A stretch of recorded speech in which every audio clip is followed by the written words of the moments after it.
Okay, I'll just show you how to delete a mobile from the Bluetooth audio system in this 2009 Mercedes Benz E Class. So from any screen, we're on sat nav at the moment. If we go to telephone, you've got call lists on the right, name, telephone. Call list is grayed out, so there's no phone connected to it at the moment. So you're on name there or telephone. So we'll turn the rotary selector to we'll get to telephone and then click it. Then you've got Bluetooth telephones, address book, import contacts. Well, we want Bluetooth telephones. You see there, if you were going to pair a mobile now, you'd click on update, but you can see there my phone. So I just turn the selector to highlight my phone, and then you've got options here which is grayed out. So we knock the selector across towards me, that highlights options.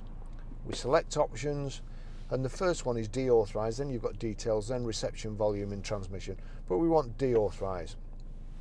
Do you want to deauthorize Barry's iPhone 11? Yes. That's it gone.